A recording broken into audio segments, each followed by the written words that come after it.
Bonjour à toutes et à tous. Bonjour. Aujourd'hui, Alexandra et moi faisons un tutoriel sur le choix de son fond de teint.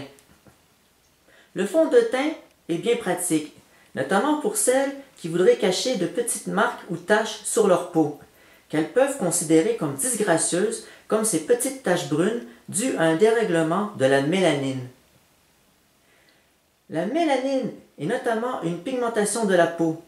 Appliquer un anti-cerne sur ces petites taches avant de mettre son fond de teint favorise un résultat encore meilleur.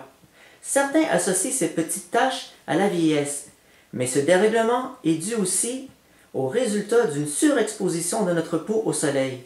En Asie et surtout au Japon, il est plus fréquent de voir des femmes arborer des ombrelles ou des parapluies.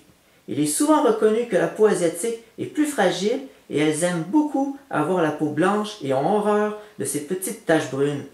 Toutefois, il est possible de les éclaircir avec des peelings et des lasers.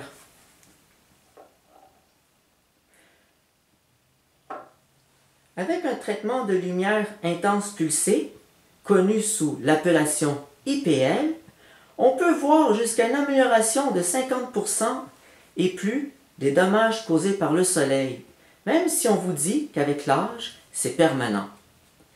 Si l'on ne veut pas que notre fond de teint paraisse et se fonde mieux, je recommande que la couleur choisie corresponde à celle de notre cou plutôt que celle de nos joues.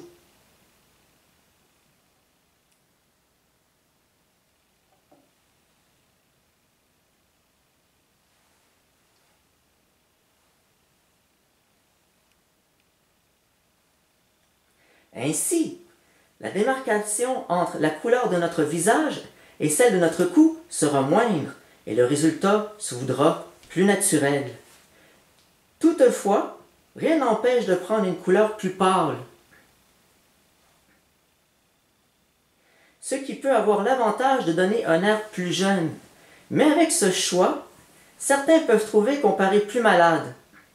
Et dans le cas contraire, si l'on prend une couleur plus foncée, pour paraître plus en santé, à ce moment, certains peuvent trouver qu'on paraît plus vieux.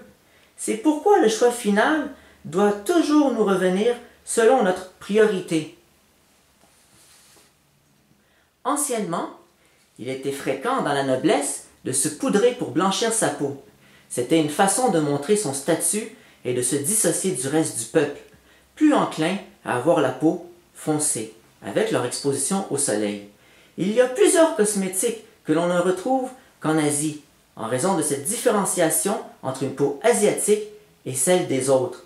Même de grandes marques comme L'Oréal Paris font des produits cosmétiques qui leur sont destinés et que l'on trouve qu'en Asie.